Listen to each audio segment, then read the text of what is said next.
Hi students, so this is the continuation of your unit number 6. So in the previous lecture, as the introduction part of your unit number 6, according to your syllabus, I have taught you what is all about the framed structure, what is truss actually, what is analysis of truss, what are the types of framed structures. So all that we have seen, and we also seen that equilibrium equation, right? N is equal to 2j minus 3. So using that equations we will solve. So next we will see about some methods. Okay, so we are going to analyze the truss. That means a truss consists of joints and members, as I already taught you in introduction part of unit number 6. So it consists of joints and members. So every load which is going to act on a particular truss will act only at the joints. You understand it? See, you can see this diagram. So this is a triangular truss. Truss means what? The two or more members are interlinked or interconnected with each other. That forms a truss or a framed structure. See, I've already told you the junction of two members, the two members join together at a point. So that point is called as junction. So that junction is called as joint. Okay, and this is called as members. Yes. So every load, so this is a point, or each and every load will act only at the joint. Only at the joint. See, joint 3, a 2 kilometer load is acting. It will not act on a member. The load will not act on a member. You understand? So every load will act on a joint only. Okay, then so keep this on your mind, so it may ask in your MCQ questions. Okay, next one, each and every member is subjected to axial force only. Axial force means the force due to the point load, that is axial force. No bending moment and no shear force will act on a particular member. You understand? No bending moment or shear force will act on a member. It will act only by axial forces. So that is how we are going to, that is the thing we are going to find. Due to the particular load and particular reaction forces. So these are the supports. So supports, there will be reactions, right? Upward reaction forces. And one point load is acting on a particular point. So these two, due to these reactions and the four loads, you are going to find what force that is, how much force that is going to be act on a particular member, particular each and every member. So according to that force, you will design your truss. This is the concept. Okay, so now we are going to find these forces, the forces acting on a member, by using some methods. There are two methods. One is analytical method and graphical method. Graphical method, see, it's not it's not important for your engineering basic subjects and all. Okay, so we will study about the analytical method. So there are two types of analytical methods. One is method of joints. One is method of joints, and another one is method of section. See, next one is method of sections. There are two methods. One is method of joints and method of sections. Okay, so first we will study about the method of joints. You understand? So first we will see the method of joints. See, in this method, each and every joint is treated as a free body in an equilibrium equation. So in the method of joints, each and every joint is considered as a equilibrium, that is N is equal to 2j minus 3. In equilibrium means it is a perfect frame, as I already told you, right? What is perfect frame? Perfect frame means it will be in equilibrium position. Previous lectures I have taught you, right? So it will be having the same type of load. I will act on each and every members. So it may contain its its equilibrium position. It will not have any change in shape. Okay, that is equilibrium. So in this method, each and every joint is treated as a equilibrium equations, as a free body. See, this is a free body diagrams. So first we have a framed structure. So we are drawing a free body. So at point 1, what are the members? At point 1, there are 2 members. There are 2 members. At joint 2, see, this is joint 1. At joint 2, where there are 2 members in this direction. And at joint 3, this is joint 3. At joint 3, there are 2 members, 1 and 2. Okay. So this is the free body diagram. So in the method of joints, every joint, each and every joint is treated as a free body in equilibrium equations. You understand, ma? Yes? Okay. Next one. The unknown forces are then determined by equilibrium equations. What are the equilibrium equations? Summation of vertical force is equal to 0 and summation of horizontal force is equal to 0. So as I already told you, each and every joint is treated as equilibrium equations.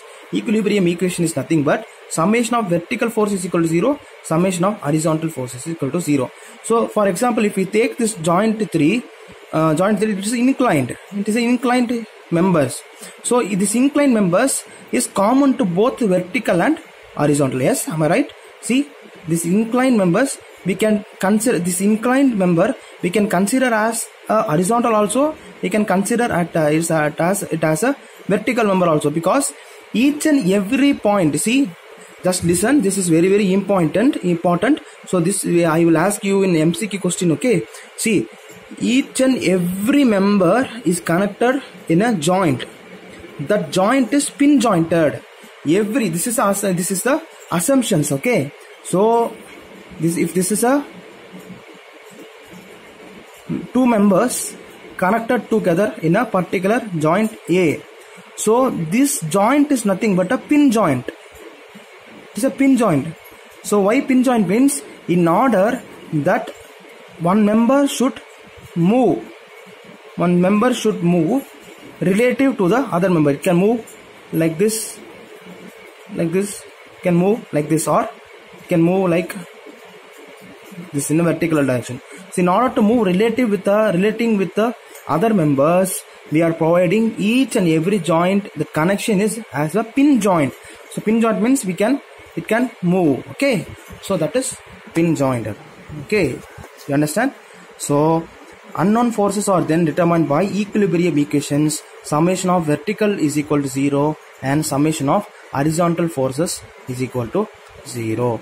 So we are going to consider each and every forces in horizontal direction also and vertical direction also. So as I already told you, so this inclined joint, we can, if we move, we can bring it to a vertical position also. If we can move means we can bring it to a horizontal position also, right? So this joint, what is horizontal force, what is vertical force? So while we do solve problems, you can understand it clearly. Okay, so that's the thing. So a summation of vertical is equal to 0, summation of vertical 0, horizontal is 0. So that is known as equilibrium equation. Summation of forces at vertical is equal to 0 and summation of forces as horizontal is also 0. That is your equilibrium equation. What is unequilibrium equations then? Summation of vertical force is not equal to 0 and summation of horizontal forces is not equal to 0. That is your unequilibrium equations. So in your method of joints, each and every equation is considered as equilibrium equations. And third one, sum of all the vertical forces and horizontal forces equated to 0 as written here.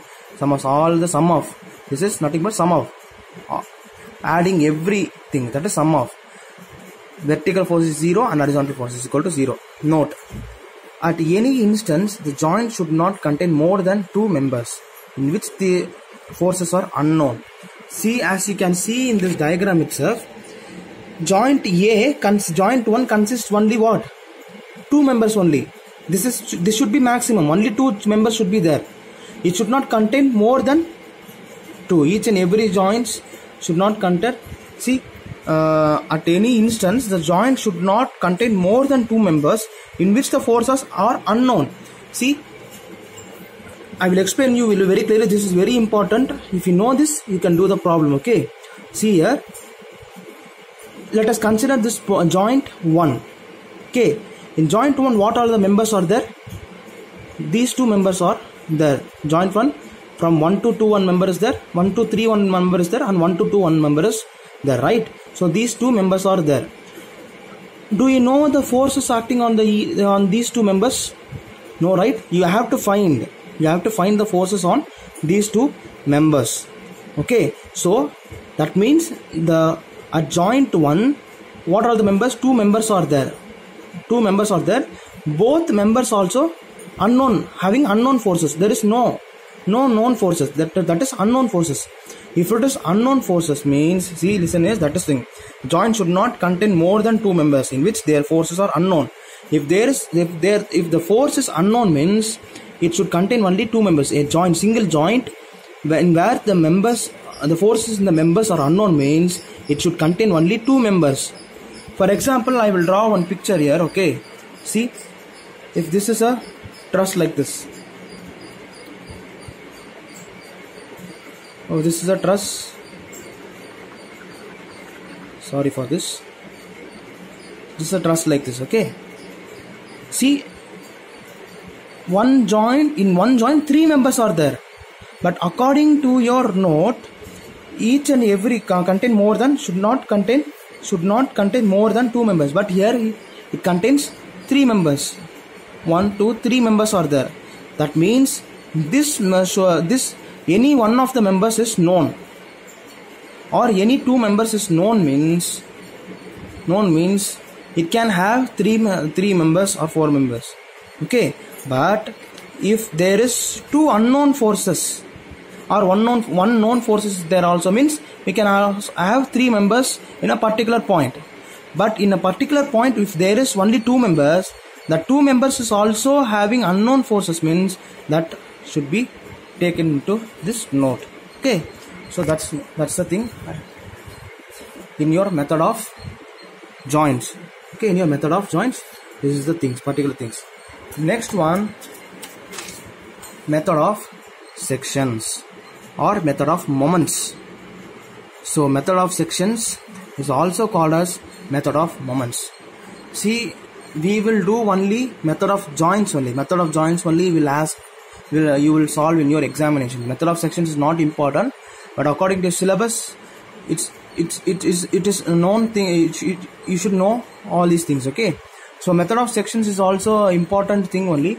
So we can use that method of sections to find forces. But method of joints is a thing that you are going to importantly focus in this unit number 6. Okay, so I will just explain you about the method of sections or method of moments. See, this is a truss, this is a frame structure. What they will do, they will draw a section line between each and every members. So apart from the section line, they will take it as a member, and they will calculate the unknown forces in that beyond that section line. So that is your method of sections. First, we will see that this method is particularly convenient when the forces in a few members of a frame are required to be found out. See, if you have to find forces in more than 2 members, you have to find at a time. You have to find force in 2 members. See, I have cut this section. So how many members are there? If I cut after that cut section, how many members? See, how many members are there? 1, 2 members are there. So at a particular time, if you have to calculate 2 members, force in 2 members, you can go for this section, method of sections. So the method of section particularly convenient when the forces in a few members of frame are required to be found out. In this method, a section line is passed through the members. See, section line is passed through the members in which the forces are to be found out. So the unknown forces are then found out by the application of equilibrium or the principle of statics. That is, summation of moment is equal to 0. Principle of statics is nothing but summation of moment is equal to 0. So how much moment is acting on a particular thing, so that is equal to 0. That is, we are going to take principle of statics means the object is in rest. There is no movement in the object in a certain rest. So this is your method of section. Okay, students. Okay, right. So your next thing is we are going to solve a problem. Okay, we are going to solve a problem. So this problem we are going to solve. We are going to find the forces in each and every members. We are going to find these things. So I hope you understand what is method of joints and method of sections, right?